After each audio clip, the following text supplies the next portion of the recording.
Bueno, vamos arrancando. Ahí está Maxi.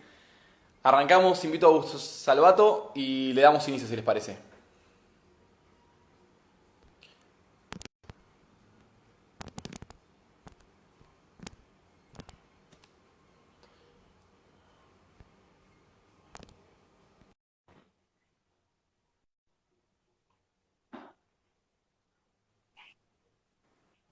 Agus, ¿Cómo estás, Agus? ¿cómo Agus estás? y Agus. ¿Bien? Agus y Agus, lo podríamos haber titulado así, me parece que era una buena idea titularlas de esa forma. Con Cristina entre Agus. Muy ¿Todo bien. ¿Y bien? vos, che? Muy bien, por suerte, muy bien. Bueno, che, primero que nada, muchísimas gracias por este ratito que nos vas a dedicar. Está Máximo también en los mensajes presente para disparar con las preguntas. Vos fuiste becario Fulbright, ¿no? Para empezar con tu biografía, que la hagas un poquito vos y te van a estar mirando muchísimos chicos que fueron becarios o que van a ser becarios. Así que me interesaría que arranquemos contando tu experiencia como becario, ya sea de Fulbright o de cualquier otro lugar, porque sé que estudiaste afuera. Sí, sí. Bueno, nada, muchas gracias primero por la invitación a vos y a todo el equipo de Kairos. Sí, yo fui becario en 2018 del programa Young Leaders de Amherst en Massachusetts. Y la verdad que fue una experiencia increíble. No solamente.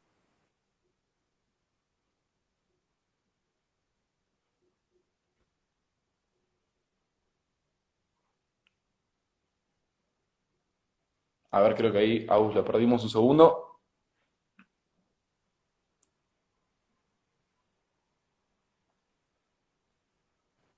A ver, Agus, ¿estás?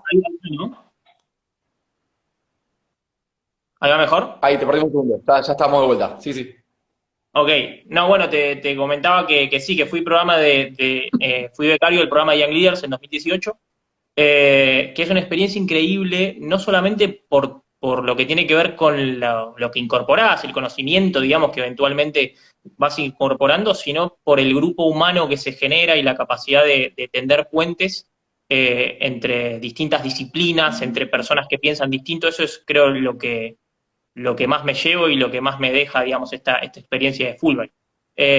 Y estando en Fulbright, porque además da suerte el programa Young Leaders, me llegó un aviso de que había salido seleccionado en las becas de Fundación Carolina, que son unas becas del gobierno de España para estudiar ahí, así que de ahí me fui casi directamente para Salamanca, donde hice una maestría en estudios latinoamericanos, que ahora estamos terminando la tesis, así que ya te diré la semana que viene si la sobrevivo. Bueno, muy bien. También estuviste en la Sorbona en París, ¿no? Exacto, después de eso hice una estancia de investigación en la Sorbonne, y bueno, eso también, digamos, todo lo que sea una experiencia de formarse afuera, digamos, siempre tiene esta característica de que, bueno, a uno lo enriquece no solamente en lo académico, también en lo académico, pero siempre mucho en lo personal. Y antes de eso también había estado en Chile, en la Universidad Católica, así que fui pasando un poquito por distintos lugares. Bueno, mientras le agradecemos a toda la gente que se viene uniendo y a la gente que lo va a ver después, porque mucha gente lo va a estar viendo después del vivo, te hago la primera pregunta con esto de la posible extensión de la cuarentena. Wuhan, el epicentro de la pandemia, tuvo 57 días de cuarentena, Argentina va por el 61. Me gustaría tu opinión sobre esto. Yo personalmente considero que si bien es una medida eficaz e importante, quiero saber tu opinión sobre que esto quizás desnude un poquito la falencia del gobierno en efectuar medidas paralelas para ir abriendo, para ir saliendo, para que el país vuelva a funcionar, ¿no? ¿Cómo lo ves vos esto? No, estoy de acuerdo, estoy de acuerdo. A ver, yo creo que el gran riesgo que estamos cometiendo, o el gran problema que estamos cometiendo, digamos, en los últimos meses de análisis, si se quiere, es muchas veces caemos en esto de comparar o tratar de comparar peras con manzanas. Es decir, tratar de decir, bueno, pero Brasil tiene más contagiados que nosotros. Esto me parece que no termina sirviendo, primero porque genera una competencia, hasta te diría, insensata entre gobiernos que desemboca en conflictos diplomáticos menores, pero eventualmente en conflictos diplomáticos. Eh, pero y segundo, porque no nos sirve para tomar decisiones. yo creo que si comparamos quizás, por ejemplo, Uruguay tiene la misma media de infectados por cantidad de habitantes que nosotros. Ahora, tiene una cuarentena mucho más relajada. Entonces yo creo que la clave, en el fondo, está en la capacidad de implementar políticas públicas. El Estado argentino tiene un déficit crónico en la capacidad de implementar políticas públicas y eso se ve reflejado. Es decir, es mucho más simple tener a la gente en la casa para evitar que se contagien, lo cual es hasta, te diría, algo sensato. Pero eso es mucho más simple que implementar políticas públicas eficientes que permitan tener una normalidad y convivir con el virus, que es al final, me parece, a lo que vamos a tener que ir. Como te digo esto, también te digo, hasta la semana pasada el caso de Suecia era el ejemplo paradigmático de éxito, lo decía, por ejemplo, la revista Foreign Affairs, o sea, no lo decía yo. Ahora, hoy Suecia está yendo para atrás con esas medidas, entonces creo que hay mucho que aprender sobre la marcha, pero sí creo como fundamental para extraer de esto que el Estado argentino tiene un déficit crónico a la hora de aplicar políticas públicas y que eso se ve reflejado ahora totalmente. Sin duda. ¿Cómo ves que el arco político, digamos, mayoritario en este sentido se alinee, digamos, casi te diría trascendiendo la clásica grieta a las que nos tiene acostumbrados la sociedad y la política argentina, ¿no? ¿Cómo ves vos esto? ¿Crees que puede ser el primer paso para que Argentina deje la grieta de una vez por todas? ¿O quizás sea algo solamente de la oportunidad y para después volver a la normalidad a la que nos tiene acostumbrados, digamos, todos los políticos argentinos en general? Yo no quiero ser pesimista, pero te diría que no lo veo como un nuevo rumbo, digamos. Lo veo más bien como un golpe de suerte que tuvimos en la Argentina. Dentro de toda esta desgracia tuvimos una suerte enorme, que es que no estamos en año electoral. Eh, entonces, eso, a diferencia de lo que pasa en otros países que sí están en año electoral, digamos, no se está aprovechando, o al menos no se estaba aprovechando esta situación para hacer política y hacer campaña. Digamos, siempre hay algunas cosas, pero en líneas generales, los políticos que tienen responsabilidad de gestión están alineados. Distinto es los que no tienen responsabilidad de gestión, porque no tienen que cargar atrás, digamos, con las consecuencias negativas que esto podría tener, entonces tienen más libertad de proponer. Esto siempre fue así. Eh, Ahora, me parece que es fundamental que la clase política esté alineada. Vengo de estar trabajando toda la semana en el tema de la ley de economía del conocimiento, por ejemplo, Sí. y eso es un aspecto en que la clase política logró llegar a un acuerdo. Como siempre pasa en política, un acuerdo que es más bien lo posible que lo ideal, pero se logró llegar a un acuerdo. Y me parece que en los temas importantes, gran parte de la clase política está de acuerdo y eso es algo positivo. Ahora, agradezco que esto no haya caído en año electoral. Hubiese sido mucho peor, como le está Sí, sí. pasando a Estados Unidos ahora. Trump casi te diría, no quiero decir que está sepultando sus oportunidades de ser reelecto, pero los índices de reelección bajaron críticamente en el último tiempo. También es cierto que las medidas que tomó en principio parecieron insuficientes, ¿no? Pero digamos, el ascenso de Biden, la unión del Partido Demócrata atrás de un candidato más de centro, si se quiere, está minando un poco las oportunidades de reelección de Trump. Me gustaría escuchar tu opinión sobre esto, ya que sos un conocedor de política internacional. Mira, yo lo que te diría que hoy por hoy, el que te diga que va a haber reelección en los Estados Unidos o que no va a haber, los dos te están verseando. O sea, hoy por hoy hay muchísima incertidumbre porque hay muchas variables en juego y todavía faltan muchas cosas por tener en cuenta. Ahora, Trump, el equipo de campaña de Trump está muy preocupado y esto es objetivo, esto lo podemos ver. Muy preocupado por tres cosas. La primera es, como vos decías, hay una caída en los números en los estados que son fundamentales para ganar la elección.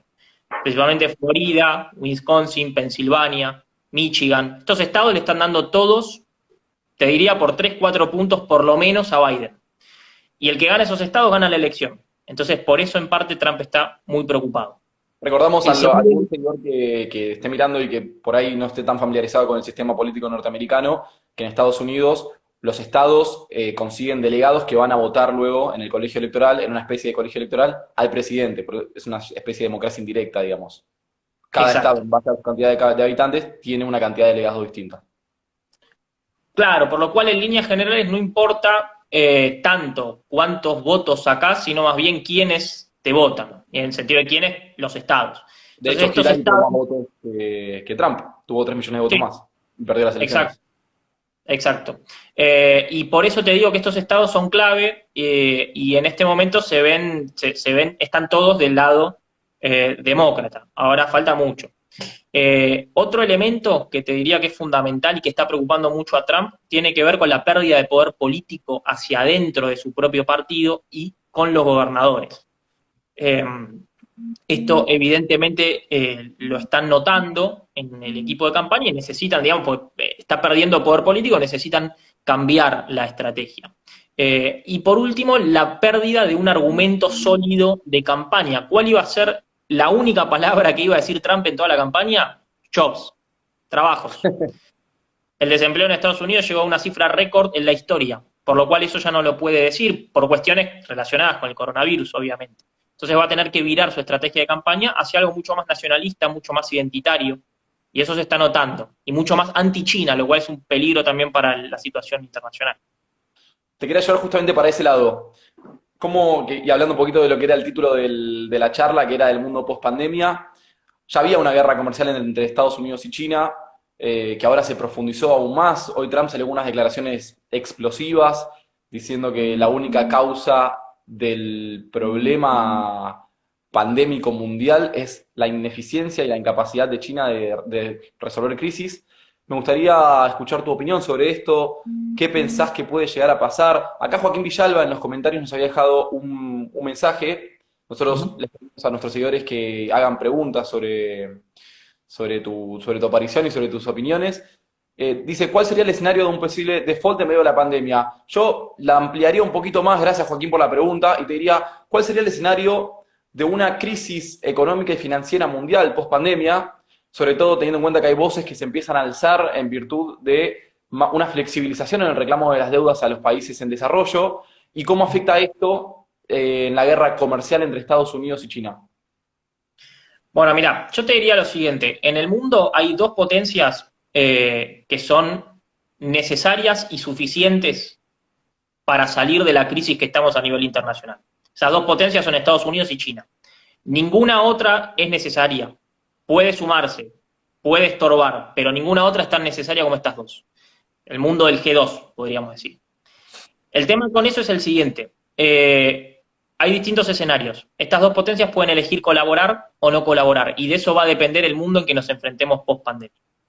En este momento, por cuestiones, hasta te diría, de política interna, Trump e incluso los demócratas en campaña necesitan confrontar con China. Y esa confrontación, digamos, puede llevarnos hacia un mundo mucho más desordenado y un mundo mucho más conflictivo. En ese mundo desordenado, como en toda situación de desorden, hay algunos que pueden, digamos, obtener beneficios. La famosa frase de a río revuelto, ganancia de los pescadores. Bueno, la cuestión es ser lo suficientemente inteligentes como para poder beneficiarse del caos y del desorden. Hay un libro que yo recomiendo muchísimo que se llama Antifrágil, de Nassim Taleb, y Taleb, que es, bueno, es por ejemplo quien ideó este concepto del cisne negro, lo que dice es que la principal característica que tienen que tener las organizaciones en el futuro, y el Estado como organización, es ser antifrágil, es decir, beneficiarse del desorden, del caos. Lo frágil es lo que se perjudica del caos. Bueno, nosotros como país tenemos que ser todo lo antifrágiles que podamos. Ahora, la Argentina le sucede todo lo contrario. La Argentina es un país muy vulnerable a los cambios internacionales. Toda la región latinoamericana en general, pero la Argentina especialmente. Entonces, lo que te diría es que, en principio, una situación de fuerte crisis internacional podría ayudar a la Argentina en su reclamo por la deuda, porque va a tener a más actores atrás apoyándolo, pero la economía argentina se va a ver muy resentida, porque la economía argentina depende mucho de lo internacional, porque somos todavía muy frágiles. Ahora, tenemos características para poder evitar esa fragilidad. El tema es que necesitamos, obviamente, que la clase política vaya por ese lado, pero hay en la Argentina un potencial para poder superar esto. Tengo una pregunta acá de Sol Kisling, le agradecemos también por participar. Dice, ¿crees que el hecho de que China tenga la mayor parte de la deuda contraída por Estados Unidos va a influenciar en una posible crisis financiera? Yo te diría que eso hasta más bien puede influenciar a que no sea tan profundo el conflicto entre los dos estados. Es decir, los dos dependen enormemente uno del otro. Y por más que la retórica en este momento sea de conflictividad, eh, creo que estos elementos van a hacer que termine primando no el conflicto, sino la cooperación. Ahora, eso va a depender de muchos factores, entre otros de quién termine ganando las elecciones en Estados Unidos. Exactamente, sin duda. Ingrid también acá nos pregunta, participa y dice si crees que se está usando la estrategia nacionalista de usar un enemigo externo. No me quedó claro si es en Estados Unidos o en Argentina, pero bueno, en realidad creo que en ambos lados está usando un enemigo, ¿no? Un enemigo interno y externo, como es la pandemia, y la retórica clásica también de Trump y también de China, de utilizarse como enemigos contrapuestos, ¿no? Sin duda, o sea, sin duda, como decía antes, Trump necesita tener una nueva estrategia de campaña, porque ya no puede hablar de los trabajos, no puede hablar de la economía. Entonces se tiene que concentrar, o él se quiere concentrar su equipo de campaña en lo que le salió bien en la campaña anterior, Claro. que es hablar de China, hablar del muro, bueno, el muro va a tener que explicar, digamos, qué pasó con eso, pero digo, principalmente hoy el enemigo es China, y por eso las declaraciones que vos muy bien mencionabas antes, esa retórica es necesaria. Fíjate cómo se endureció, por ejemplo, la retórica con Maduro en Venezuela. Es decir, la retórica del enemigo externo está siendo parte de la campaña. Ahora, te diría que eso no es beneficioso para el futuro de las relaciones Estados Unidos-China, por dos motivos. Primero, porque Trump ya está sentando una base de rechazo amplio a China, que también van a tener que incorporar los demócratas. Es decir, los demócratas no pueden verse con el partido pro-China. Entonces ahí obviamente eso va a marcar la política de Estados Unidos. Y en el caso de la Argentina, yo creo que más bien la política exterior argentina siempre ha tenido una tendencia más bien hacia a poner primero, antes que la política exterior, la política interna. Entonces, todas estas cosas que nosotros vemos de compararnos con Chile, de compararnos con Suecia, hablando mal es más para la tribuna que una estrategia de política exterior. Sin dudas. Acá P. Curiel, guión bajo, perdón que no veo bien, me tengo que hacer anteojos, dice, pregunta si será un eje importante en temas de comercio o economía el tema del trabajo informal en la región latinoamericana. Sí, es un tema fundamental, porque América Latina, digamos, América Latina tiene dos características centrales. La primera es que es la región más desigual del mundo. O sea, no es la región más pobre, pero sí la región más desigual. Y eso en contexto de crisis a veces es mucho peor que la pobreza, porque la desigualdad tiene una característica que es que fomenta también la conflictividad social. Y eso lo vimos, por ejemplo, en todo lo que está pasando en este estallido latinoamericano que está en cuarentena. Porque no nos tenemos que olvidar que hasta hace 6 meses atrás Chile estaba en llamas, Bolivia estaba en llamas, Ecuador lo mismo. Entonces, digamos, estamos viendo cómo la pandemia ayudó un poquito a calmar todo esto, pero esto va a volver peor. La segunda característica es el alto grado de informalidad de la economía. Y esto sin duda va a ser un tema importante. Estaba viendo, me mandaron de un observatorio que tiene la Universidad de Itela sobre políticas laborales, que es muy interesante, cómo la informalidad está creciendo, digamos, la informalidad que estaba arriba del 40%, está complicando muchísimo la salida post-cuarentena, porque ahí hay un montón de industrias totalmente frenadas. Y la Argentina no es el país latinoamericano con más informalidad. México, Brasil, son países, digamos, que tienen este problema, y no es casual que tanto AMLO como Bolsonaro hayan querido frenar la cuarentena, por eso mismo, ¿no? Acá Ido Hasovich, uno de los voluntarios y participante de los primeros programas de Kairos, nos pregunta si crees que China va a seguir devaluando su moneda o va a jugar a fortalecerla. Y esto incide Mira, directamente en la inflación de Argentina, ¿no? Y en el sistema de precios argentino, me parece. sí, y hasta te diría que en todo el mundo. China por ahora está teniendo una estrategia que prioriza la producción interna, o sea, y la competitividad de sus productos a nivel internacional. Yo creo que va a continuar en este sentido. Eh, Ahora bien, es muy importante y cada vez más importante lo que haga China, hasta te diría por otro motivo más. China se está convirtiendo cada vez más en un prestador, y además prestador, digamos, con pocas condiciones, a diferencia de lo que está pasando, por ejemplo, o lo que pasaría con el FMI, con el Banco Mundial. Eh, Por lo cual, hay que ver qué pasa cuando los países a los que China le está prestando empiecen a no tener capacidad de pago, que va a pasar. Está pasando mucho en África, en América Central, y evidentemente esto nos marca un nuevo esquema mundial, te diría.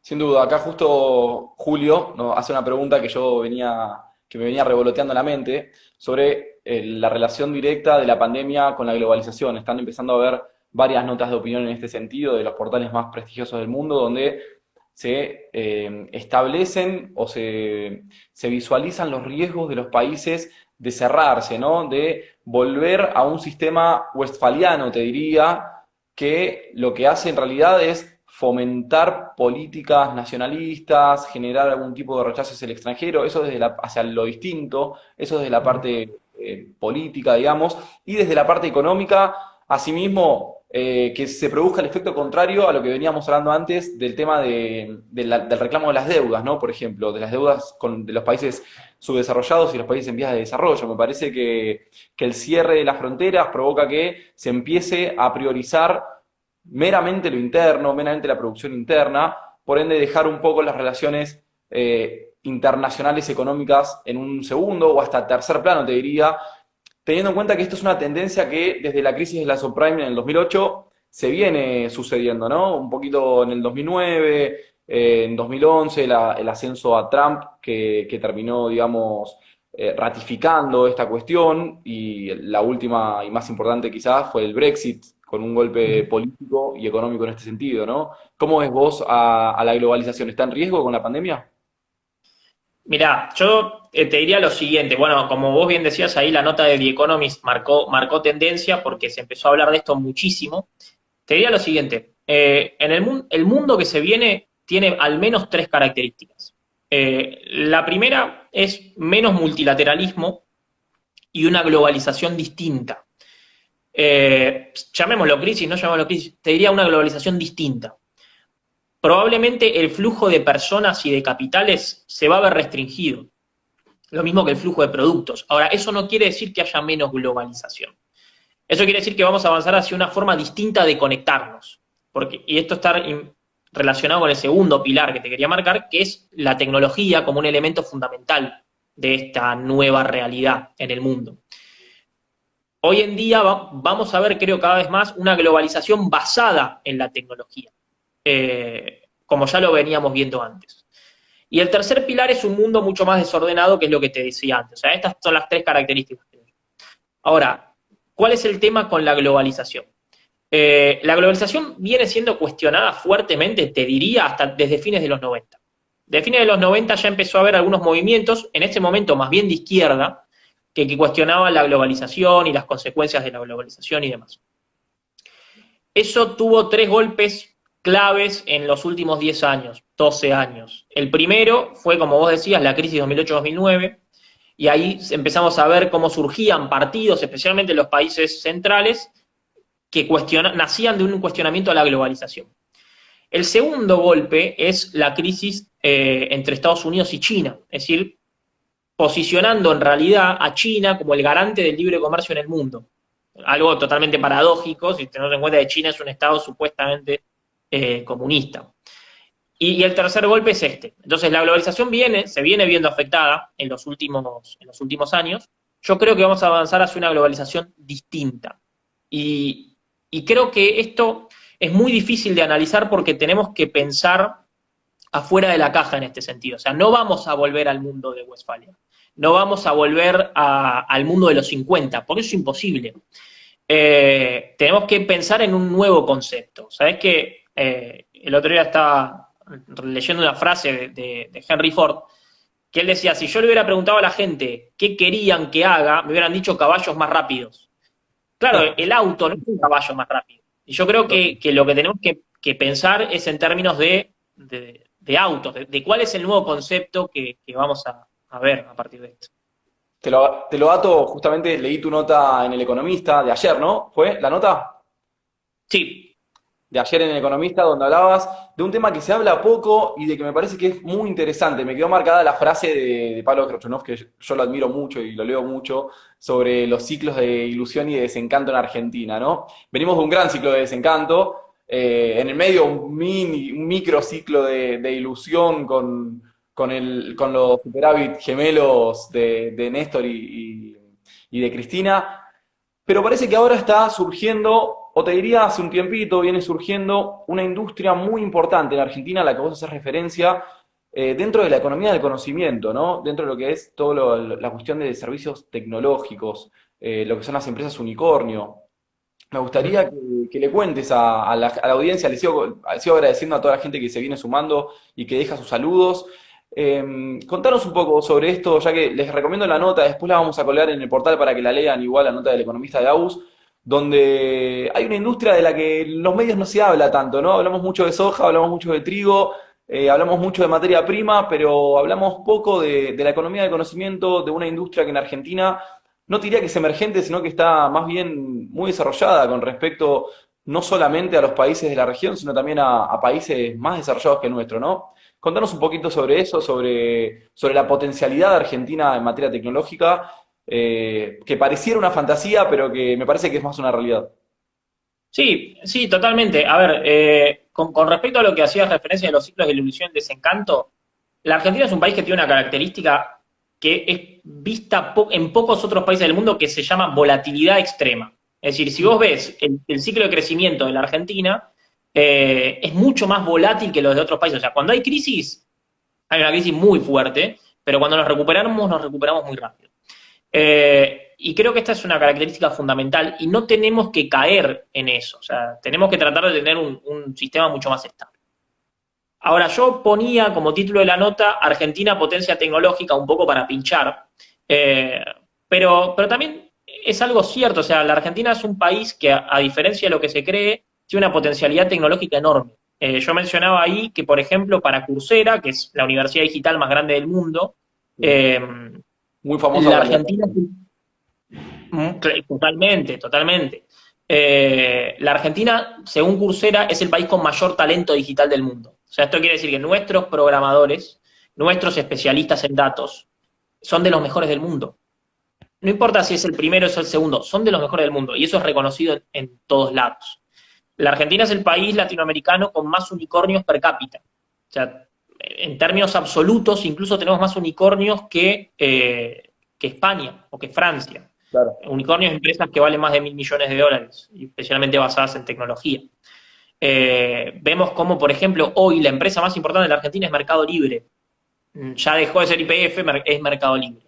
Entonces, en este sentido, la Argentina tiene una potencialidad gigante. Ahora, eso es la foto. Si vemos la película, vemos que en los últimos 10 años esta industria se está quedando estancada. Por lo obvio, por el mal manejo macroeconómico de los distintos gobiernos que se fueron sucediendo. Si vemos cómo crecen nuestros vecinos, Uruguay, por ejemplo, creció en sus exportaciones de software 240%, Chile un 35%, Costa Rica 150%, la Argentina 17%, en los últimos 10 años. Entonces, si vemos la película, venimos cayendo. Ahora, todavía estamos en un puesto muy importante, y por esto necesitamos políticas para fomentar esta industria. Una industria que además es de las que no se va a resentir tanto por la nueva realidad. Hay dos, te diría yo, que no se van a resentir. En las dos tenemos ventajas comparativas. Una es la de los alimentos, la gente va a seguir comiendo, y la otra es la de la tecnología. Ahora tenemos que tener la capacidad interna y de política exterior para poder identificar las oportunidades en ese sentido. Te diría, si estuviéramos en persona, hasta estaría bueno convocar a un experto en ciencias de la educación, ¿no? Porque me parece que el cambio debe ser integral. Entonces, la modificación de la currícula con conocimientos de robótica, de programación desde nivel inicial, quizá, devienen un problema crucial para el futuro argentino de los próximos 100 años. Sí, totalmente. Mirá, te diría más. Los chicos que hoy están entrando al primario van a ser la fuerza laboral del país hasta 2080.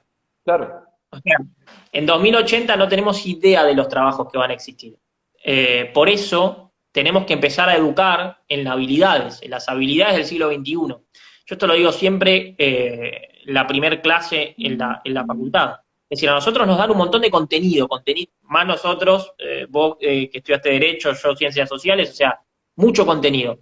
El contenido está muy bien, ahora hay que brindar habilidades. Las habilidades del futuro, esto lo dice el Foro Económico Mundial, son la resolución de problemas complejos, el pensamiento crítico, la innovación, la creatividad.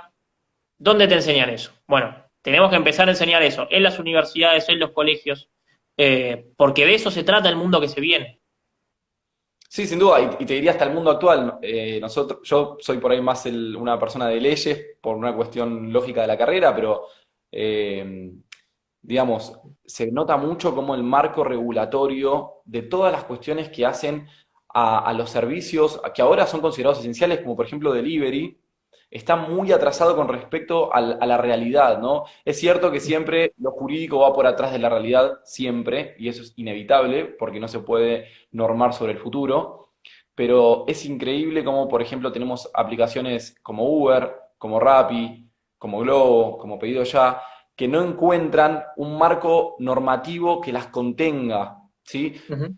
Sea en lo que es la prestación del servicio, como en lo que es la regulación laboral, que creo que ese es el otro gran debate. La semana pasada estuvimos hablando con Camila Crescimbeni, también ex becaria Fulbright, diputada nacional, y hablábamos justamente de esto, ¿viste? Cómo las nuevas relaciones laborales deben ser implementadas, deben ser tratadas en primer lugar y deben ser implementadas en un marco en un marco regulador que sea justo para todos y que además atienda a la demanda popular, ¿verdad? Porque es cierto que la nueva vinculación laboral tiene más flexibilizaciones que las relaciones actuales laborales. Pero tampoco es un monotributista normal, digamos. Hay una cierta dependencia técnica, jurídica, económica, que cumplen con los criterios de una relación de dependencia clásica. No obstante, los servicios que se prestan están más brindados a la eficiencia, a una prestación e incluso a la posibilidad de que el propio trabajador elija las horas y la aplicación con la que quiere prestar ese servicio. Creo que hacia ahí va la Argentina. Acá Agustín nos está dando justo, muchas gracias Agustín por el dato, dice que en Argentina hay 14 empresas unicornios. Yo la verdad es que ese dato no lo tengo chequeado, pero bueno, le agradecemos porque lo ha buscado, lo sabía. No, Te quería en realidad hay menos. El tema es Hay que menos. hay algunas empresas que tienen potencialidad de transformarse, Ah, pero todavía hay menos. claro, digamos, cuando superen el límite de los $1.000 millones de evaluación. Sí, sí, Bárbaro. sí, Bueno, sí. acá José Vie, también ex becario de Kairos, ex becario de la Embajada de Estados Unidos, pregunta si crees que el gobierno argentino tiene un plan de salida o que todavía sigue desorientado frente a la pandemia. No, yo creo que no hay un plan de salida. Es más, te diría, no solamente lo creo, tengo o sea, tenemos información de que no. Creo que todavía estamos en una situación en la que, y no te diría solamente por una cuestión del gobierno, creo que el gobierno desde que asumió, gobierna con una agenda prestada. Y el problema de gobernar sin agenda es que cuando pasan este tipo de cosas no sabes bien para dónde ir. Esto creo que es algo que se da por una cuestión relacionada con la conformación de alianzas hacia adentro. Si vos me preguntás, ¿el gobierno anterior tenía agenda? Sí, tenía agenda, pero probablemente la implementó muy mal. La diferencia con el gobierno actual es que no tiene todavía una agenda. Quizá la implementa bien cuando la tenga, pero todavía no la tiene. Y creo que eso dificulta muchísimo la salida o tratar de encontrar una nueva normalidad para la economía argentina. Y con la reestructuración de la deuda sobre todo, ¿no? Bueno, la cuestión de la deuda fue el pilar fundamental del gobierno en estos meses. Es decir, vos no podés gobernar teniendo como eje central una cuestión que la tenés que resolver, sí, pero tenés que tener un plan económico, aparte de eso. Y en cuanto a este tema, digamos, la Argentina se concentró principalmente en esto, ¿no? En resolver la deuda. Y eso eso lo puedes ver claramente en la elección del ministro de Economía. O sea, el ministro de Economía es un especialista en deuda, pero vos necesitas, además de eso, alguien que pueda manejar la economía real. Hoy por hoy ese lugar se lo están dando a Culfas, por ejemplo. Claro. Pero no hay un plan económico integral en la Argentina. Y esto es un mal de hace muchos años, ¿eh? No es una cuestión de este gobierno. Es casi hasta cultural, te diría, como la inflación, digamos. Sí, y además esto tiene que ver también con que la Argentina se ha especializado en lo que te diría son las soluciones económicas de tipo parche. O sea, ¿viste cuando tenés una pérdida y pones un parche? Totalmente. Y al principio parece que funciona bien y además salís rápido. Bueno, si ves las políticas económicas de la Argentina en los últimos 30, 40 años, se basan principalmente en eso, en poner parches y creer que ese parche puede ser eterno y no solucionar los problemas de largo plazo, de largo plazo, sí. Agus, antes mencionaste sobre la ley de economía del conocimiento que está avanzando en diputados. Ujú. Contanos a la gente de qué se trata la ley, qué va a prever, cuál es la regulación que va a coger en una vez que salga, por supuesto, sancionada. Sí, bueno, mira, el año pasado, en 2019, se sancionó una ley de economía del conocimiento que básicamente lo que contemplaba era estabilidad fiscal para las empresas de tecnología a 10 años y reducciones en impuestos como el impuesto a las ganancias, entre otras cosas, pero a grandes rasgos lo que contemplaba era esto. Y esto era muy necesario porque se vencía un régimen que era el de la ley de software. Fue una ley de 2004, muy beneficiosa para el sector, y que funcionó muy bien, pero que se terminaba. Entonces, esta ley de economía del conocimiento entró en este sentido. Esta ley iba a permitir generar, por ejemplo, 200.000 puestos de trabajo en los próximos 10 años. Y si hoy en día, y duplicar las exportaciones de software y de todos, digamos, servicios relacionados con la industria del conocimiento. Ahora bien, lo que sucedió es que a principios de este año, en realidad fines del año pasado, el gobierno, desde el Ministerio de Culfas, decidió frenar la implementación de esta economía, de esta normativa, eh, entendiendo que beneficiaba principalmente a las grandes empresas. Lo cual es discutible, porque en el régimen había 11.000 empresas que podían entrar. No tenemos 11.000 grandes empresas. La mayoría Claro. eran pymes y startups. Pero se trató, digamos, hubo ahí un problema con Mercado Libre, etcétera. Entonces, esa ley se frenó. Y eso generó una situación de incertidumbre muy grande para el sector. Porque si vos tenías que planificar una inversión o lo que sea, lo terminaste frenando. Entonces, por suerte, oficialismo y oposición llegaron a un acuerdo en este sentido. Se trató ayer en comisiones de Cámara de Diputados y probablemente la ley salga mañana, a lo sumo fines de mayo, pero probablemente salga mañana. Qué Y la bueno. verdad que para el sector es algo muy beneficioso. No es la ley ideal, es la ley posible. Y falta muchísimo marco regulatorio, como vos decías, temas de inteligencia artificial, temas de manejo de datos, todo eso todavía se tiene que regular. Pero bueno, es un paso importante para promover la industria del sector y lo bueno es que sale con el aval de las dos grandes coaliciones de gobierno. ¿Y por qué te digo esto? Cuando a nosotros nos convocaron en marzo más o menos para hablar sobre este tema en diputados, nosotros dijimos que lo fundamental, más allá del texto que se termine acordando, es que haya consenso entre los partidos. Porque esto no puede ser la ley de un partido, tiene que ser la ley del Estado argentino. Fundamental. Tema que salta a la grieta, ¿no? Mientras aprovecho para seguir agradeciendo a la gente que se sigue sumando, que nos saluda y que deja sus preguntas, me gusta pensar que hay algunas cuestiones que trascienden la grieta, ¿no? Esta es una de ellas, la robótica, la inteligencia artificial, porque en realidad apuntan a la construcción del país que se viene, del país los próximos 50, 100 años. Venimos hablando desde el año 2000 de la Agenda 2030 en materia educativa, en materia laboral. Sin embargo, me parece que ahora hay que extenderlo un poco porque es verdad que los objetivos, y esto ya es algo que ni siquiera es a nivel nacional, sino que es a nivel global, se fueron posponiendo, ¿no? No obstante, acá en Argentina hay algunas islas de temas que trascienden la grieta y que creo que sobre todo a la juventud los hace unirse de alguna forma distinta, ¿no? Me refiero principalmente justamente a la ley de economía del conocimiento, a las cuestiones medioambientales, en la cuestión de género también parece haber un consenso universal de que hay algunas ideas que deben ser reconfiguradas, ¿no? Especialmente las cuestiones, por supuesto, tendentes a la violencia de género que está intrínseca, digamos, en ciertos sectores de la sociedad. Me parece que estas islas de temas nos hacen trascender un poquito la grieta, ¿no?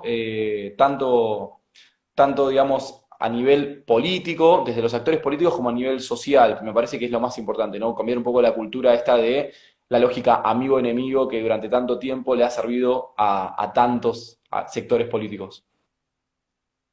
No, totalmente, totalmente. Y te diría que a veces cuesta y a veces incluso a la generación política quizás anterior le cuesta más, pero es sumamente necesario porque en esos grandes consensos está el desarrollo del país, o sea, no nos estamos jugando el futuro, sino. Exactamente, sin duda. Acá me pregunta Paz, a ver, se me fue ahora. Paz me pregunta si la ley en 2010, Paz Álvarez, pregunta si la ley Sí. sancionada en 2019 no se había aprobado por unanimidad. Sí, se había aprobado en realidad casi por unanimidad en diputados y por unanimidad en el Senado. Lo cual llamó mucho la atención sobre por qué pasó esto y por qué se cambió. Pero bueno, como decía antes, se llegó a la ley posible y no Claro. a la ley, o no la ley quizás ideal. La ley ideal, por ejemplo, hubiera contemplado un marco en el cual la actividad de autodesarrollo, es decir, desarrollar para vos mismo, puede ser contemplada en las empresas. Hubiera contemplado también un régimen más fuerte de promoción para los monotributistas, para los desarrolladores, para startups más pequeñas que no tienen tanta capacidad de generar todo un proceso burocrático para aplicar a estos beneficios impositivos. Pero bueno, la política a veces es el arte de lo posible. Por supuesto. Yo creo que siempre es el arte de lo posible. Preveía 12.000 la creación de 12.000 puestos de trabajo próximamente, ¿no? 200.000 puestos de trabajo, 200.000 sí, eran. Ah, mira vos. en toda la industria del Claro. conocimiento. Sí. 11.000 empresas estaban, digamos, en condiciones de aplicar y estábamos hablando más o menos de 200.000 puestos de trabajo de acá al Increíble. 2030. Sí, sí, sí, Sí, sin duda. Creo que el problema fue la emergencia económica. Me parece que ahí influyó bastante la sanción de la ley anterior, o la implementación, mejor dicho, de la ley anterior. Acá sí, entre otras cosas. Agustín nos pregunta, ¿qué país tenés? Si tenés que elegir un país, ¿cuál elegís como un modelo a seguir? Ninguno. Ninguno. Y te voy a decir por qué. Porque la Argentina se ha cansado de buscar modelos a seguir en otros lados. Y esto que voy a decir es muy argentino, yo lo reconozco, o sea, mis amigos latinoamericanos se van a reír si están viendo, pero la Argentina no hay ningún país que tenga las características de la Argentina. Es decir, es un país mediano en sentido poblacional, por lo cual no podemos aplicar la estrategia de mercado interno que tienen países como Brasil. Y al Claro. mismo tiempo tampoco podemos aplicar la estrategia totalmente basada en exportaciones y en comercio que tiene Chile. Por otro lado, tenemos recursos, una cantidad enorme de recursos naturales que obviamente podemos aprovechar. Tenemos un talento tecnológico que no lo tiene nadie en el mundo y tenemos además una industria interna con capacidad de ser eficiente. O sea, no somos un país que solamente se tiene que concentrar en un modelo agroexportador puro. Podemos darle valor agregado interno a nuestros productos. Y te diría que no hay ningún país que cumpla con estas características. Entonces, por eso digo, no podemos buscar un modelo externo. Claro. Si queremos promover la industria del conocimiento, bueno, miremos lo que hizo Israel en ese sentido. Ahora, hay un montón de otras cosas en las cuales Israel no aplica su ejemplo. Por lo cual creo que en ese sentido tenemos una oportunidad enorme, pero también un desafío que es encontrar un modelo de desarrollo argentino, digamos, por argentinos y para los argentinos. Sin dudas. Como decía, me hice acordar la frase de Simon Kuznets, que decía que hay cuatro tipos de países: los desarrollados, los subdesarrollados, Japón y Argentina. Totalmente, totalmente, sí, sí. Acá vemos a José que nos pregunta, ¿cómo resumirías tu experiencia en el ámbito legislativo?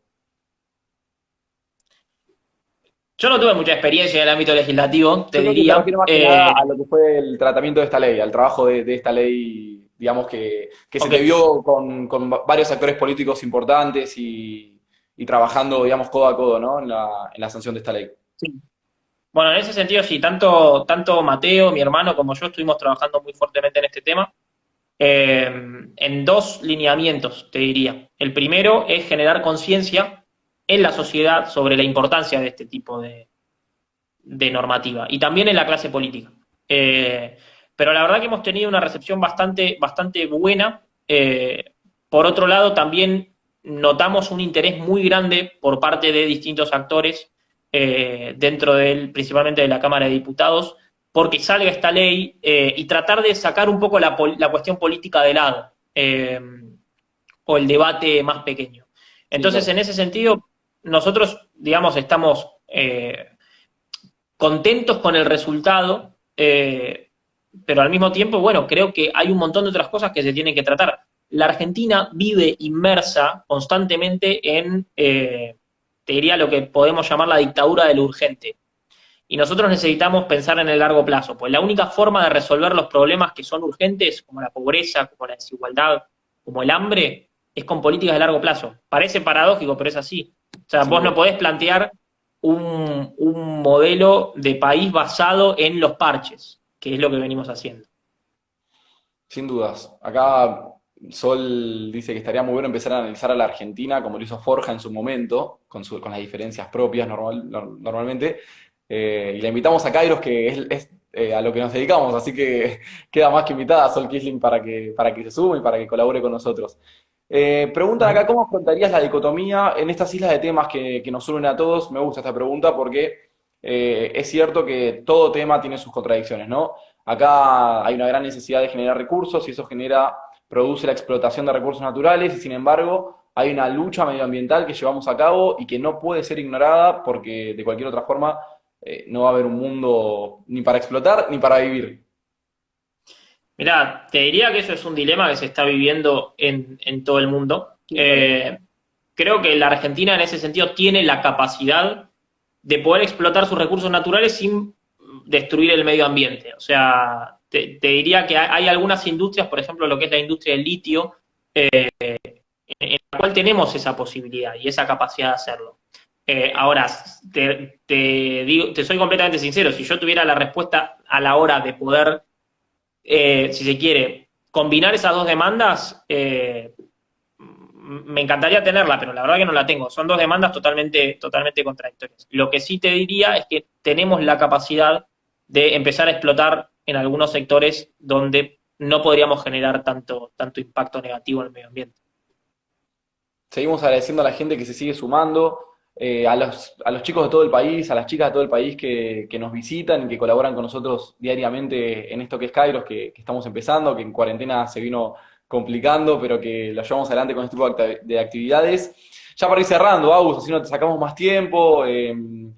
Primero agradecerte de nuevo por tu tiempo, por tu generosidad a la hora de compartir el conocimiento y de compartir tu visión del mundo y de Argentina. Como te dije antes, estamos trabajando en una agenda futuro.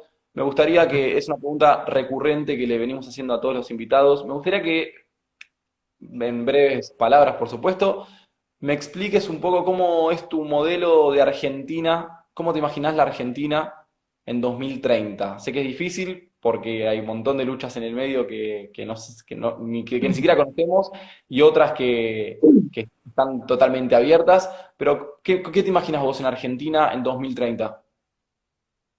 Mira, primero ahí agradecerles a ustedes por la invitación y ahí mandan saludos desde Guatemala, hermoso Sí, país Guatemala, saludos.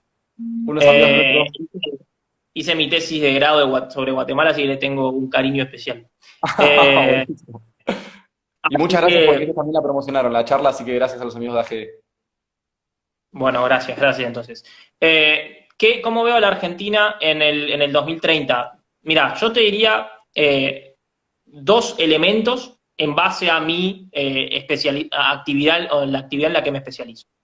La primera tiene que ver con el rol de la tecnología. No podemos ignorar el rol de la tecnología, tenemos que incorporarla porque la tecnología es transversal a todos los ámbitos de la economía. Es decir, hay una revolución latente en el agro argentino gracias a la incorporación de tecnología. Por lo cual tenemos la capacidad de generar muchísimos más alimentos de los que ya generamos para alimentar a todo el mundo literalmente. El segundo elemento tiene que ver con una política exterior mucho más inteligente, que mire principalmente a Asia y a África antes que a otros sectores. ¿Y por qué digo esto? Nosotros, digamos, tenemos la capacidad de generar un modelo económico donde exportemos tanto software como industria del conocimiento, como también alimentos. Y tanto Asia como África son continentes que están creciendo enormemente en cuanto a cantidad de población y que tienen pocos alimentos. Nosotros tenemos poca población y muchos alimentos. El tema es que no los sabemos distribuir. Pero entonces ahí hay una oportunidad enorme. Y así como te digo esto, y para cerrar, pero yo creo que un poco nuestro rol es el de generar más dudas que certezas. Es decir, poder plantear más dudas antes que generar certezas. O sea, yo creo que es más valioso a veces saber qué preguntarse eh, antes que la ilusión de comprender, ¿no? Muchas veces tenemos la ilusión de comprender y eso nos hace mucho mal tanto a los analistas como a los tomadores de decisión. O sea, obviamente genera impactos distintos porque si Por supuesto. digamos, los analistas a lo sumo venderemos menos charlas. El tomador de decisión tiene problemas más importantes, pero creo que es mucho más importante generar dudas y saber plantear preguntas antes que tener muchas certezas. El que tiene muchas certezas generalmente termina bastante mal. Sí, te agregaría solamente en cuestión de eso, en las lógicas transversales que mencionaste, sumarte, como te dije antes, la medioambiental, la mirada de género, me parece que en las decisiones políticas es muy importante. Eh, y sobre todo, creo que esto también está bueno, ¿no? Y que también nos dan en el mundo de las becas, esto de encontrar al otro como un valor desprovisto de su mirada partidaria y empezar a entender que la construcción del país es conjunta, que no existe una construcción del país por separado. Que Argentina fue solamente una publicidad que no es una realidad. ¿Cómo? Mejor olvidarla esa publicidad, ¿no? Mejor, sin duda, que fue una propaganda que no es realidad y que no debe ser una realidad. Entender que el otro siempre es un valor, tenga la mirada partidaria que tenga y tenga el proyecto país que tenga también, porque la realidad es que en algún momento le va a tocar gobernar a un sector político, en otro momento le va a tocar a otro porque así marca la historia argentina y mundial. Entonces me parece que la construcción política conjunta es la única forma de progreso. Creo que por eso me interesó mucho invitarte, porque la construcción de la ley de economía del conocimiento justamente habla sobre estas cuestiones, trata esencialmente sobre esas cuestiones y lamentablemente no se habla demasiado en los medios de todos los laburos que se hacen, sobre todo desde la juventud. Vos tenés 26 años, Agus. 25. Voy a cumplir 26 en cuarentena. Uy, bueno, uno de los grandes males de la cuarentena, festejar solo, ¿no?